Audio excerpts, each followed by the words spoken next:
Tonight, we had the floods, now the fallout. The head of the Catholic Church says the Secretary of State isn't in touch with the depth of feeling among those picking up the pieces and looking for help.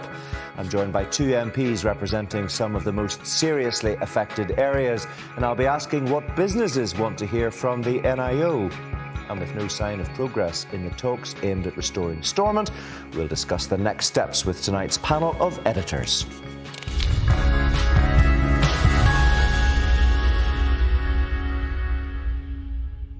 Hello, this time last week, scores of homes and businesses here were underwater. In a moment, we'll discuss what support is available and what more needs to be provided with Roger Pollen from the Federation of Small Businesses and the MPs Carla Lockhart and Chris Hazard. But first, let's just remind ourselves of what those communities have been dealing with. From early morning, the scale of the damage was clear. Large parts of this bustling city centre were submerged underwater. The Kilkeel River usually drains into the sea here. Today, it pounded trawlers in its wake.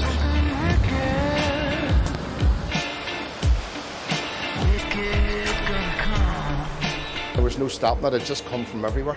Dirty brown water, knee deep throughout your house. 3 downstairs. For this driver, there was nothing for it but to abandon the car and hope that the water receded quickly. Oh, my house is complete wipeout.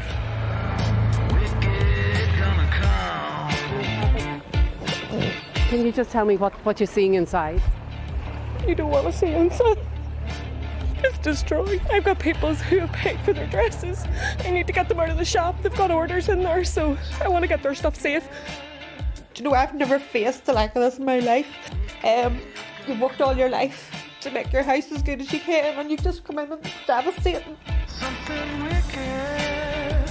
There's been a few buildings have had oil come through them, and that's the next thing that we're going to have to look at now. Environmental health have been here. It's very doubtful if we'll get up and running again pre-Christmas.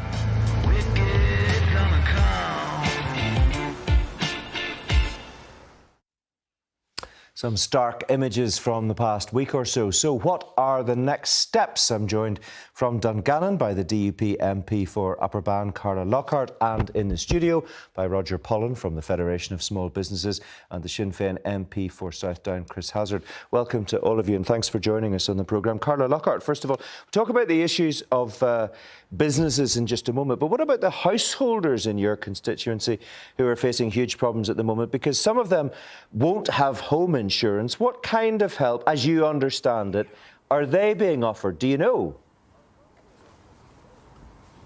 Can you hear me, Carla Lockhart? No, obviously we've got a bit of a problem there with the line to Dungannon. We'll try and get that sorted out and come back to Carla in a moment or two. Chris Hazard, everything that we've heard so far, everything that I can find about this £15 million package is about supporting businesses.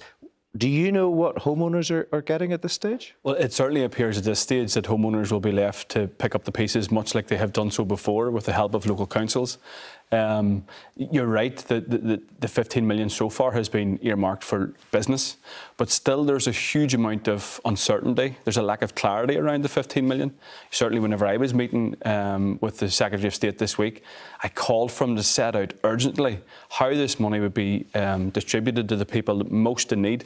But ultimately, that's not just businesses, as you've said, that's homeowners as well. So do you know about homeowners in your constituency who maybe, or householders who do not have home insurance, who now find themselves in a really precarious situation? Yes, absolutely. Last week I spent 2 days in Newcastle helping people, some of them in boats out of their homes in parts of Newcastle. There was a number of streets that were flooded. There's a number of homes where people had to be evacuated, elderly people, vulnerable people. Those are the type of people now who need urgent support from the British Treasury to step in and provide the type of support that help them pick up the pieces. Is it not remarkable that we haven't heard about what support those individuals are going to get? All we've heard about is the support for business. I think the lack of information, the lack of urgency from the Secretary of State, who took almost a week to come on to the ground to meet with myself and other business representatives and other MPs in other areas. We need that information. We need that sense of urgency. You know, we have not seen that to date. And, you know, if you listen to the business, what they're saying is The money that has been announced so far is a first step, but there are many, many steps to go until we get to the place where people can pick up the pieces. OK, I think we've established our contact with Carla Lockhart properly again. Apologies for that, Carla Lockhart. Just let me ask you if you are aware of constituents in Upper Bann who are householders who don't know quite what support they're going to get from the powers that be. Chris Hazard says he knows about people in that situation in his constituency. Are they in your constituency too? Well, obviously my constituency has been badly hit. We have around 80 homeowners who experienced flood damage and around 20 businesses. And I know that is a drop in the ocean in comparison to South Down and Newry. But for each family affected, it's a family out of their home for months. It's a business whose trade is impacted prior to Christmas. In terms of homeowners, the £1,000 across ABC council area has started to make its way out to homeowners. £1,000 is just a token to homeowners because we know the damage is much, much more than that. Around 42 cheques have been issued for homes that have been impacted. In terms of businesses are now coming forward given the 15 million that has been promised. Is it enough? Probably not, and we know that it's not enough because when we look at the damage that has been done to businesses in terms of the loss of stock and the infrastructure damage, there is a lot more will be needed going forward, and I have no doubt we will be back again. And we're continuing to lobby the UK government on that. Do you believe that Chris Heaton-Harris, the Secretary of State, has a proper grasp of the difficulties that householders and businesses in your constituency and in the other constituencies affected by the flooding are facing? Well, certainly at our meeting on Tuesday with the Secretary of State, we left him in no uncertain terms the difficulties that homeowners, businesses, sporting clubs and farmers are having as a result of the damage that has been caused. I know he did visit Newry yesterday and Downpatrick, and certainly I would have liked him to have spoke to more business owners. He needs to hear from them directly. Those are the folks that have been most affected. But we will continue the accusation, to make Carla Lockhart, sorry for cutting across you. The accusation is that he is out of touch. We heard from Archbishop Eamon Martin today, not maybe somebody we'd expected to weigh into this debate, but let me just quote what he said. He said, what we saw yesterday and how it was perceived is that we are not being heard, that this Secretary of State is distant, he's not in touch with our realities. There's no doubt it could have been better. Clearly the Secretary of State wanted to be there, but did he really understand the depth of feeling and the fear that people on the ground have? That is quite a statement from a senior church leader, isn't it? Well, he certainly didn't clothe himself in any glory yesterday with regards to engaging with business owners.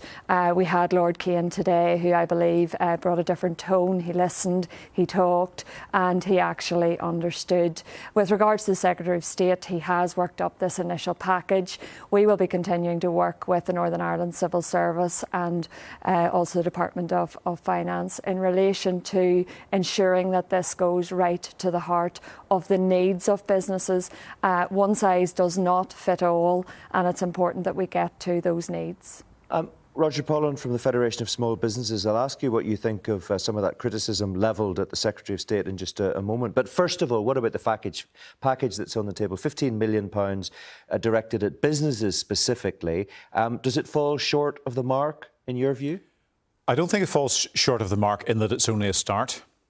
And I think do you believe it is only a start? It has to be only a start. So we set out last week what we wanted to see, which was a reaction and response from the three layers of government, so councils, stormont departments and the Northern Ireland Office. And immediately the councils did start responding. Saturday morning, great clean-up operations in play, skips there, staff there, machinery there to help people clear out their premises. There were food skips to get away, stuff that needed to be moved off-site rapidly. So there was a good response from local government. Stormont departments then swung in and were modelling all of the ways that they might intervene. A lot of recent experience to draw on with the COVID grants and COVID supports and so on like that. So quite experienced in providing rapid assistance. And the Northern Ireland Office has a role to play there in unlocking funds departments from Westminster. So I think we're trying to make sure that there's a focus on the job that needs to be done and encourage everybody to step forward and do as much as they can rather than pass the buck to somebody else to see what they can avoid doing. When you look at the amount of money that's involved here, it seems to be a drop in the ocean. When you look at it in the context of some of the numbers that we heard in our news bulletin just before this, Stormont is looking at a £450 million overspend in this financial year, which could rise to about £1 billion if you include pay increases, which haven't, of course, yet been awarded. But that's what the number would be if they were to be awarded. That gives you some sense of where Northern Ireland's finances are at the moment. It certainly does. It's a perilous situation. And to raise £1 billion from the people of Northern Ireland, there's approximately 2 million people here, so that means £500 for every man, woman and child in Northern Ireland to put £1 billion in the kitty. That's the sort of quantum we're talking about. So for business to get the response and the assistance it needs is not going to be easy, but we need to make sure that everybody's pulling together rather than pulling apart to try and get to the resolution we need, which is why I say 15 million is a very useful start. Businesses have got pressures to pay staff and so on at the end of the month, some of them at the end of the week. The money will go towards that, but that's certainly not the sort of funds that we need to see to get those businesses re-established and re-establish the ecosystems that each of those towns is when they operate together. There is a proposal for shared island money to help with flood prevention efforts in future. Is that a development that you welcome, that you think could make a positive contribution in terms of this not having the impact again if we see floods again in future? Well, I think we've got to look. There's the first issue is to deal with the pressures the businesses are facing immediately. The second is to see how we can quickly get them back on their feet again so they can re-establish their trading. And that's why the discussion we've been focused on is how to help businesses, not households. But then beyond that, I think we've got to look and see, well, what were the causes of this? Is it simply that there needs to be new infrastructure, or was the existing infrastructure not being maintained properly? I think we need to understand that before we start looking at spending money. Carla Lockhart, it's the SDLP and, of course, an Irish government senator who've called for shared island funding to be allocated to help with the response, particularly directed towards flood prevention. Would you throw your weight behind those calls? Well, at the end of the day, we need to see our own government step up in relation to future-proofing and trying to invest in our infrastructure. I look at my own constituency again, and in Portadown we have been promised a flood alleviation scheme, and it was priced probably, 3 or 4 years ago at 28 million. That price would have mushroomed since that, given the cost increases. So I believe it is important that our own government recognise the need to invest in our infrastructure in Northern Ireland and actually level us up with regards to preventing this happening in the future. In relation to money across the board, certainly I would be of the opinion we wouldn't turn any money down. There's a bit of a delay here. It's not easy to. I'm sure that it's picked up. OK, there's a little bit of a delay here, so it's not easy for us just to have as fluid a conversation as we would if we were all in the studio together. When you look at those figures again, we're looking at a potential overspend of £500 million, potentially £1 billion in the end of this financial year. If money is available from the Dublin government through the Shared Island project to help with flood prevention in future, why would you say no to that?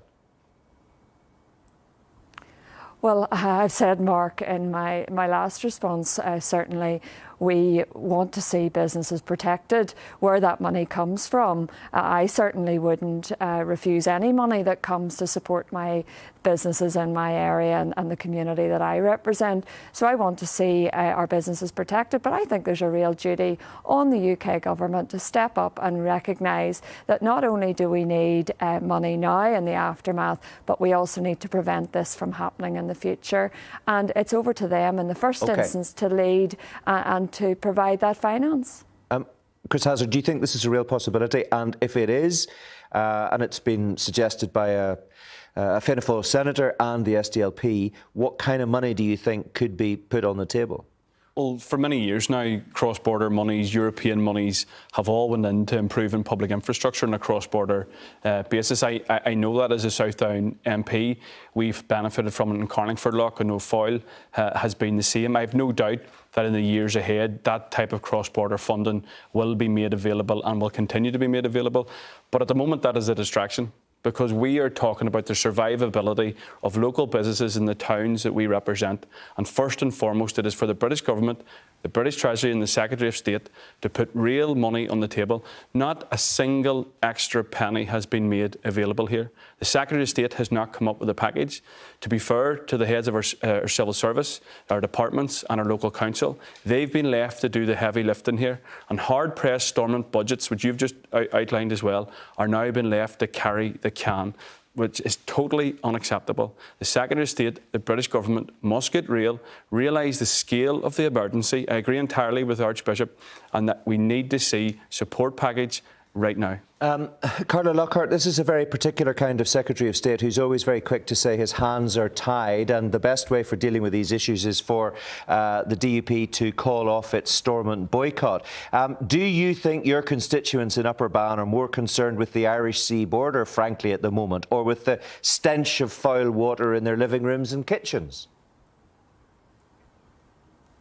Well, we want to see Stormont restored. Would it be better if we had ministers in place? Absolutely. But we do have a minister who is responsible. The UK government is our Supreme Parliament, and therefore he can take these decisions. We've seen him take these decisions right across, all different issues in Northern Ireland at pace in Parliament. So, we have someone in place that can make these decisions.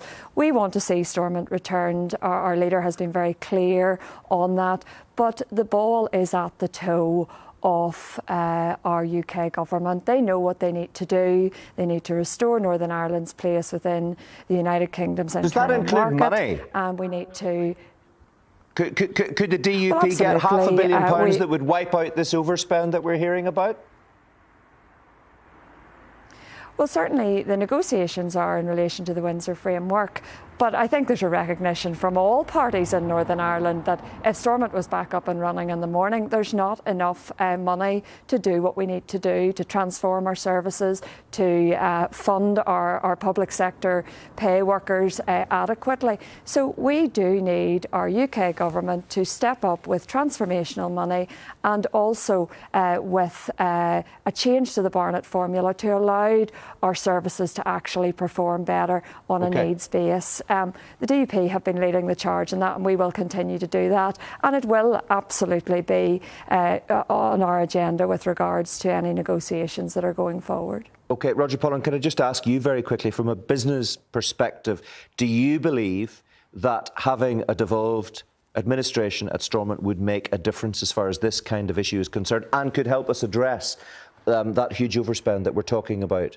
tonight? I think there are two different things there. I think having a devolved administration is of course, the best way to go, because then you've got local decision making, you've got short chains between businesses and decision makers, and therefore you can get closer to the best decision made as quickly as possible. The other issues, I think, we do need to see a different profiling of our revenue for Northern Ireland. I think there is a conversation to be had with the Secretary of State there, and the sooner we can get to the resolution on that, the better for all of us. Carla Lockhart, I want to ask you about the Home Secretary Suella Braverman's comments on the Metropolitan Police and what she called hate marches. Why is your party defending her? Well, look, at the end of the day, Suella Braverman is the Home Secretary. She has made the comments. She is privy to information that you and I are not privy to with regards to the protests, the planned protests, and what will be happening. She has made those comments. That's for her to defend, the comments that she has made. But I think we have to be mindful that at the weekend we will fall silent to remember those who served and paid the ultimate sacrifice for our freedoms, for our civil and religious liberties. Yeah. And I think it is very disrespectful and provocative to have these protests and mobs and marches in countering that. I think people should be able to respect those who paid the ultimate sacrifice and fall silent and not have horns and whistles blowing around them. OK, you use some very colourful language, and the reason I ask the question is that when the PSNI's new Chief Constable was appointed yesterday, your party leader, Sir Geoffrey Donaldson, was underscoring the need to keep politics out of policing. But your party also seems to be trying to ride another horse, which is to say that Suella Braverman is being perfectly reasonable when she makes policing a political matter. Well, at the end of the day, the Home Secretary is responsible for national security. She has every right to engage with the police and ensure that people uphold the law.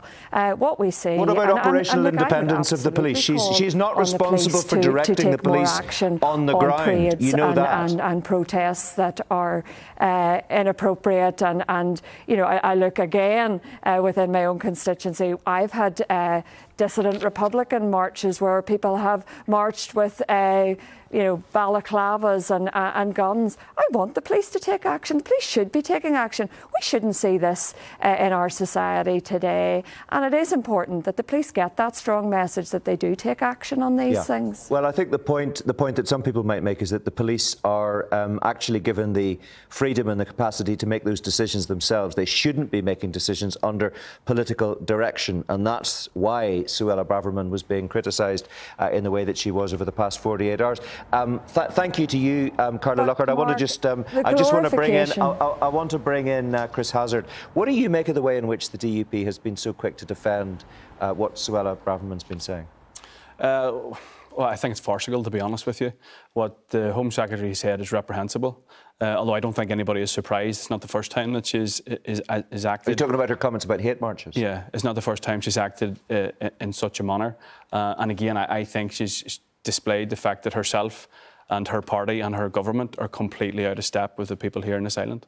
But Sinn Féin doesn't shy away from making political comment about policing decisions made here in Northern Ireland. It never has. Well, I think her comments about the place that we live, are reprehensible, about our society and everything else. Her entire approach to people expressing freedom of speech and everything else, I think is completely wrong, and it's incendiary. Yeah, but Sinn Féin is not backwards in coming forwards in terms of picking up a phone to senior police officers. We've seen this in the past, to say we don't like the way you've handled a particular situation, or we think you should handle this situation in this particular way. Well, it was only yesterday when the matter of the new Chief Constable was being discussed that it was said that it's very difficult to take politics out of police. And we have a policing board here, obviously, with political representatives. Political representatives are elected by the public. The public charge us in making sure we have a modern police service is fit for purpose. OK. We need to leave it there, folks, and we're out of time, but thank you all very much indeed for joining us on the programme tonight. Now, remember the Lucid Talk polling figures at the start of the week. On the one hand, Sir Geoffrey Donaldson has apparently strengthened his party's support, but that's also tied his hands in the small matter of returning to Stormont, which he says is vital for the future of the union. So while he mulls over what to do again, Plan B has returned to the table. It's a topic we discussed here on The View a few weeks ago. Here's a flavour of that conversation. And to save everybody time indulging in what has now become almost some sort of a parlour game, it's becoming increasingly clear that in the absence of the DUP breaking their deadlock in terms of coming back and forming an executive with the rest of us, that there does need to be action. Is what the SDLP wants effectively what your party leader called for last October, and that is what he called then joint authority?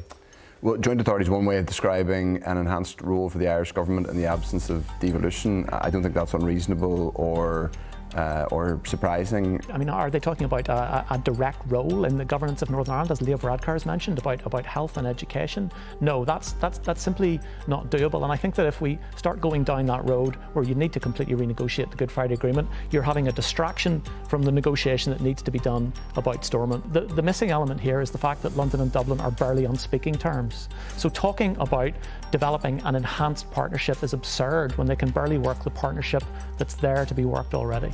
If the institution is not back, that's fairly fundamental to the essence of the Good Friday Agreement. So yeah, the two governments are going to have to engage. There's no factual sort of alternative in place. Joint authority isn't provided for in the Good Friday Agreement. Yeah. I just want to be clear. You've said that before, yes. The situation is teetering in terms of the financial stability, in terms of the various impacts on public services, and so that isn't, the centre will not hold in that respect. Micheál Martin talking to me a couple of weeks ago. Now, tonight's panel is here to discuss the position Sir Geoffrey now finds himself in, and we'll look ahead to the Sinn Féin Ardèche and, of course, the performances of Chris Heaton-Harris and Suella Braverman. Suzanne Breen is the Belfast Telegraph's political editor. Ben Lowry is the editor of the newsletter, and Noel Doran is his opposite number at the Irish News. Welcome to all of you, and thank you for being here tonight. Suzanne, Micheál Martin made it very clear there he doesn't like the term Plan B, though the Taoiseach used it on his last visit to Belfast. Whatever you call it, if Geoffrey Donaldson doesn't go back to Stormont, we can expect a lot more talk about it. What messages are you getting from your DUP contacts about where the party finds itself at the moment? Well, I don't think the DUP are really worried about Plan B. I think they have the measure of this government and they know that it is in its death throes and that whatever it's doing next year, it's going to be focusing on winning a general election. It's not going to take any radical action in Northern Ireland. It's not going to introduce joint authority and it's not going to renegotiate the Good Friday Agreement. So there is no big stick that the government is waving at the DUP.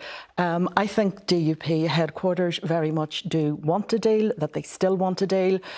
My sources that are sympathetic to Geoffrey Donaldson and to the leadership would say that it's all about getting a fair deal, that they know that no agreement is perfect, that they are not going to get everything, but they do want Northern Ireland, Stormont back in business. They know that that is what's good for the state and is good for the union in general. But there is a huge, big problem because while Geoffrey Donaldson, the party is up, very much up in the polls. When he took over, the first opinion poll showed they were on 13%. They're now on 28%. They're competitive again with Sinn Féin. The TUV and the Ulster Unionists are very much in the rearview mirror. But the problem is that unionist grassroots feeling on the protocol is as strong now as it ever was.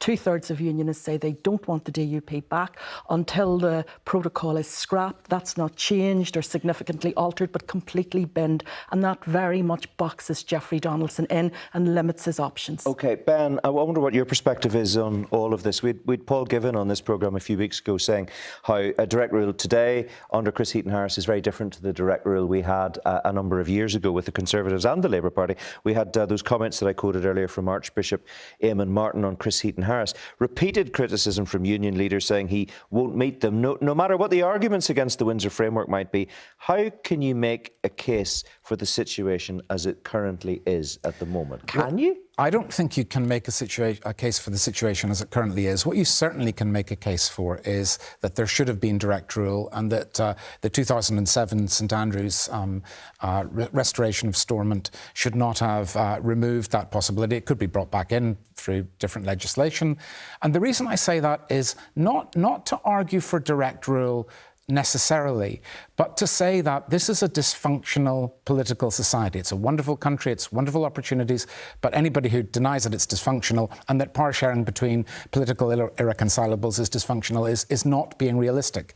And what I would say, and what I think many unionists would say, is that they should be able to take back power when things fall apart, as happened between 2002 2007 with a Labour government.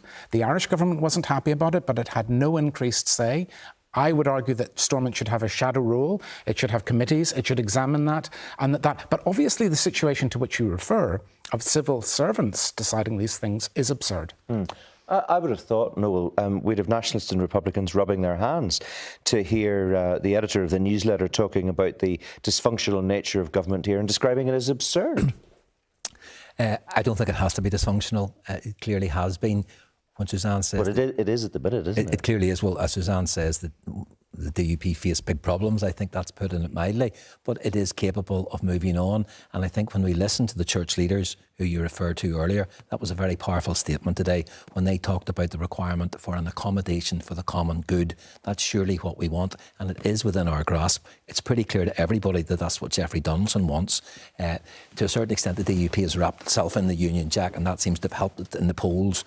Is that really going to take it very far forward? I don't think so. So the possibility is there to move things on. They can leave things in this position for some time, but we can see the damage that's been caused. We can see the floods. We can see health. We can see education. These are all matters that need to be addressed, as the church leaders say, in the common good. And in the context of a potential overspend of something in the region of £1 billion, I mean, those are eye-watering figures, aren't they?